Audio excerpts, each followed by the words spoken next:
Okay, देखो जो कल जो जो डायग्राम पे हमने डिस्कस करा था, ठीक है, डायग्राम दिखा के जो डिस्कस करा था यही था ना। इसमें सिर्फ ये वाला जो क्वेश्चन है ना, इसको मॉडल करते हैं। कार्ड, डेबिट कार्ड और क्रेडिट कार्ड, रिलेशनशिप क्या है इनहेरिटेंस की? Debit card is a card, credit card is a card. सिर्फ इतना मॉडल करके देखते हैं, राइट? ठीक है,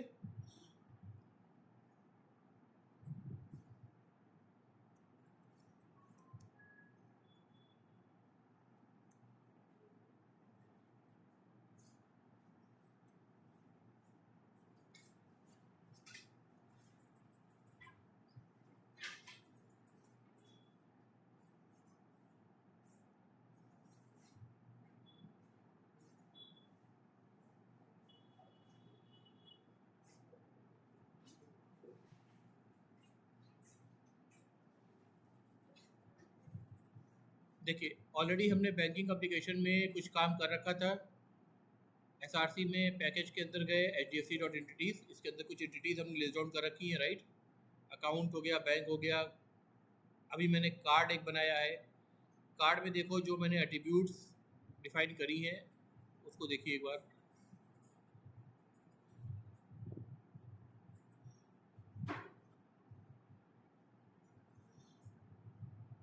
ये एट्रीब्यूट्स थे आपके, राइट? फॉर एग्जांपल अभी मैं सारे ही मेथड्स को मैंने डिलीट कर दिए, सिर्फ एट्रीब्यूट्स देखो। एट्रीब्यूट क्या है? String, card holder name, right, card number, long, date of birth, फिलहाल स्ट्रिंग ले लिया है, डेट में भी हो सकता है, राइट, डेट एंड टाइम हो सकता है, int CVV, string expiry date, string issue date, और एक मेथड लिख दिया प्रिंट कार्ड। कार्ड पे जो आप मैसेज प्रिंट करते हैं ना, फॉर एग्जांपल बैंक का नेम हो गया, नेम ऑफ कार्ड होल्डर हो गया, कार्ड नंबर हो गया, तमाम चीज़ें, राइट, एक्सपायरी डेट, CVV, तमाम चीज़ें। तो for example I want to just print the bank name. Now bank name is what?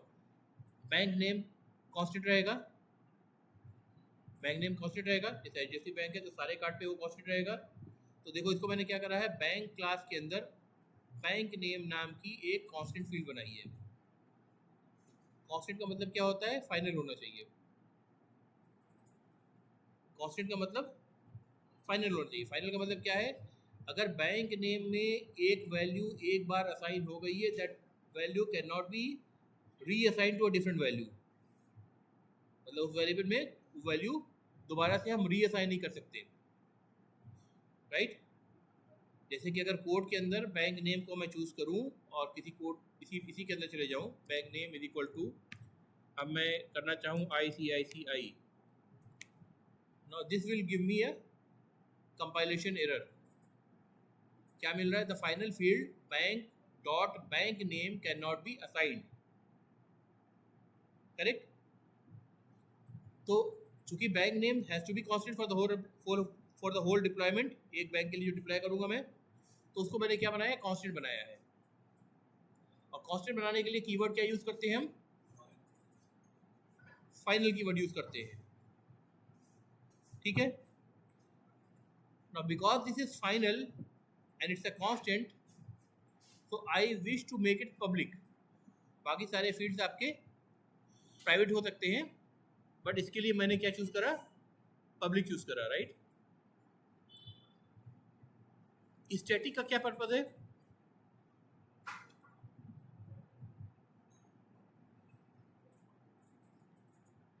Static का क्या पर्पज है?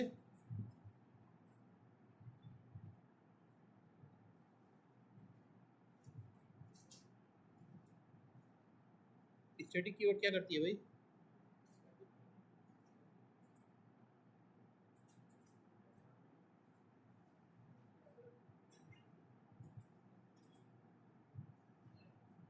बताइए, कोई बताइए।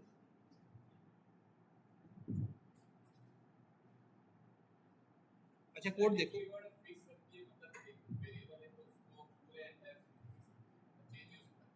नहीं वो तो फाइनल है ना। वेरिएबल की वैल्यू बैंक नेम, वेरिएबल नहीं, अभी कांस्टेंट हो गया ना। Bank name is constant, bank name की वैल्यू HDFC फिक्स कर दी, वही मैंने आपको डिमॉन्स्ट्रेट किया ना, यहाँ पर अगर बैंक नेम को मैं दूसरी वैल्यू आईसीआईसी अगर असाइन करने की कोशिश करूँ तो ये मुझे कंपाइलेशन में एरर दे रहा है, the final field bank dot bank name can not be assigned. तो वो चीज़ तो फाइनल कर रहा है ना, फिक्स करने वाली जो बात कर रहे हो वो तो फाइनल कर रहा है ना, फिक्स करने वाली जो बात है वो तो फाइनल कीवर्ड कर रहा है, फाइनल कीवर्ड का काम है वो। स्टैटिक का मतलब क्या है? कोड देखो, कोड देख करके थोड़ा गेस करो, याद आए शायद आपको। कार्ड में जाके देखो, ये मैंने बैंक नेम प्रिंट करा है कार्ड के ऊपर, कैसे प्रिंट करा है? क्या इसमें बैंक क्लास का कोई ऑब्जेक्ट बनाया है? नहीं बनाया है ना, सीधे क्लास का नाम यूज किया बैंक और डॉट ऑपरेटर यूज किया है वेरिएबल को एक्सेस करने के लिए। इस वेरिएबल के पास देखो ये जो छोटा सा बक्सा बन के आ रहा है, अगर आप दूर बैठे हैं तो आपको नजर नहीं आएगा, इसमें एक स्मॉल कलर का रेड कलर का एस लिख करके आ रहा है, बगल में एफ लिख करके आ रहा है, और ग्रीन कलर से गोला बन के मतलब पब्लिक है वो, है ना। तो ये स्टैटिक फील्ड है, फाइनल फील्ड है और पब्लिक फील्ड है, इसीलिए ये विजिबल है दूसरी क्लास के अंदर, कार्ड क्लास के अंदर बैंक क्लास की फील्ड विजिबल है क्योंकि ये पब्लिक है, राइट। स्टैटिक है इसलिए बैंक क्लास के ऊपर बिना ऑब्जेक्ट बनाए डायरेक्टली मैं उसको एक्सेस कर पा रहा हूँ, ठीक है। और चूंकि वो फाइनल है इसलिए किसी भी पूरे एप्लीकेशन में कहीं भी कोड में मैं उसको नई वैल्यू असाइन नहीं कर पाऊंगा, ठीक है। अंडर नॉर्मल सिचुएशन ये क्या होता है? अंडर नॉर्मल सिचुएशन ये होता है कि जब आप एप्लीकेशन सच में सीरियस एप्लीकेशन बनाते हैं तो ये जो ये असाइनमेंट आप कर रहे हैं ना एचडीएफसी, ऐसा आप नहीं करते, आप क्या करते हैं इसको सिंपली ऐसे करके छोड़ देते, ठीक है। बल्कि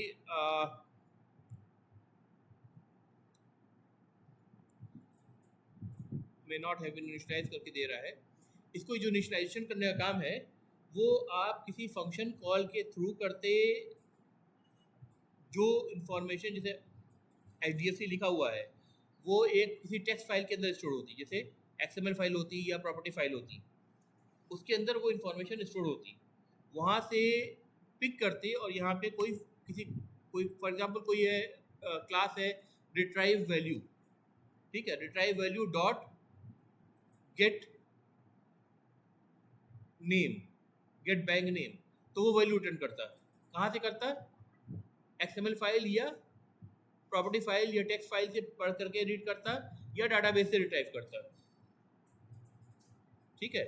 तब वो यहाँ पे असाइन होती, तो ये आपको जो एरर दे रहा है ना कि इट इज नॉट इनिशियलाइज, कोई इनिशियलाइजेशन की एरर नहीं देता क्योंकि यहाँ पे फंक्शन लिखा होता है इनिशियलाइज करने के लिए। तो नॉर्मली यहाँ पे वैल्यू जो मैं हार्ड कोड कर रहा हूँ ये वैल्यू हार्ड कोड नहीं होनी चाहिए, इनफैक्ट कहीं भी कोई वैल्यू हार्ड कोड नहीं होनी चाहिए, किसी भी तरह की इंफॉर्मेशन हार्ड कोड नहीं होनी चाहिए, ठीक है। क्योंकि हार्ड कोडिंग का मतलब क्या होता है, जब उस हार्ड कोडेड वैल्यू को आप अगर आपको चेंज करना पड़े, मान लीजिए एप्लीकेशन आप बिल्ड कर रहे हैं, फिर आप डिफरेंट बैंक को सेल करेंगे, एचडीएफसी को भी सेल करेंगे, आईसीआईसी को भी करेंगे, एसबीआई को भी करेंगे, राइट। तो जितनी जगह आप सेल करेंगे हर एक के लिए वो कोड में जा करके आप हार्ड कोडेड वैल्यू को तलाश करके चेंज तो नहीं करने जाएंगे, दैट्स अ बैड आइडिया, क्योंकि हार्ड कोडेड वैल्यू चेंज करने का मतलब कंपाइलेशन होना फिर से, राइट। आप तो डॉट क्लास फाइल की एक जार फाइल बना करके चाहते हैं कि उसको लाइब्रेरी की तरह यूज कर लें,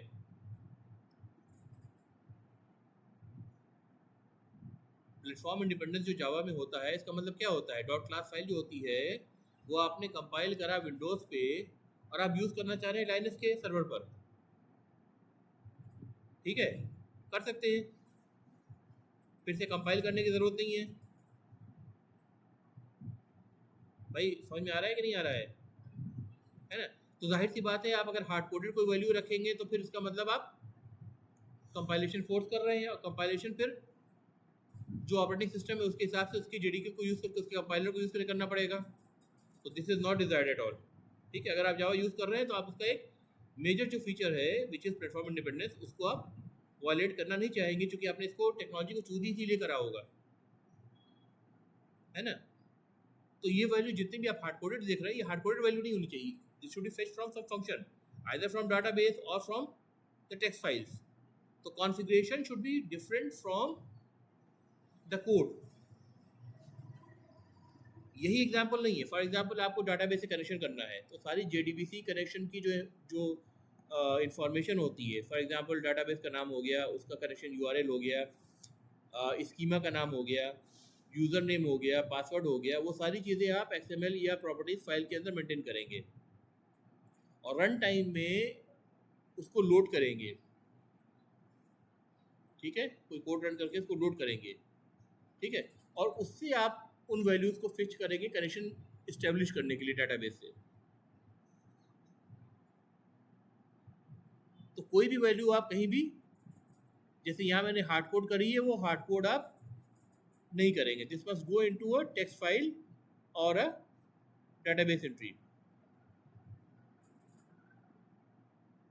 ठीक है भाई, ओके।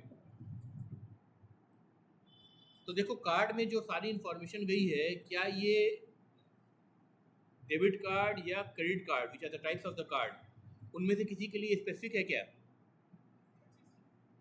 जो भी फील्ड्स मैंने बनाई है और मेथड्स बनाई हैं इस कार्ड क्लास के अंदर, जो फील्ड्स और मेथड्स बनाए हैं, ये जनरल है ना। ऐसा तो नहीं डेबिट कार्ड या क्रेडिट कार्ड के लिए अलग अलग इन्फॉर्मेशन है, ये दोनों में जाएंगी ना, दोनों में यूज होंगी। कार्ड पे अगर प्रिंट भी करना है तो सारी इन्फॉर्मेशन सिमिलर जाएंगी, राइट।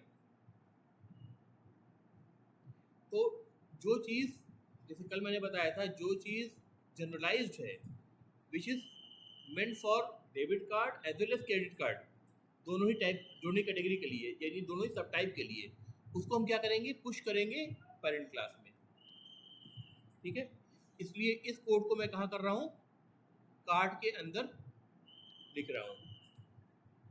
ठीक है, अब बात करें, मान लीजिए डेबिट कार्ड है, तो कल आपको एग्जांपल दिया था, अभी डेबिट कार्ड मैंने बनाया है class debit card expanse card. Debit card class के अंदर एक लाइन का भी कोड हमने नहीं लिखा है।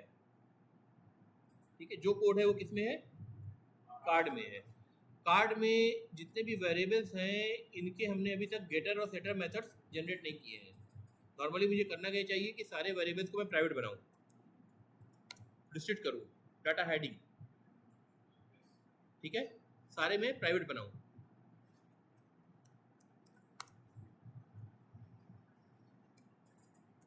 That should be the rule ideally.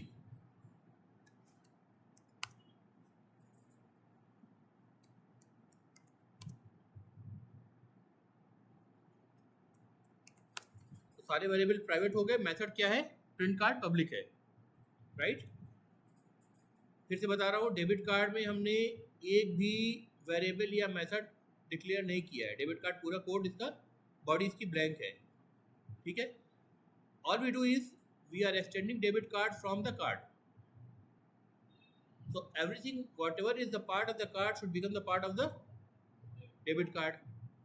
अब इसका मतलब क्या है, स्टार्ट ऐप जिसमें मेन फंक्शन है, इस मेन फंक्शन में जाके अगर debit card C1 is equal to new debit card object बना रहे हैं, करेक्ट।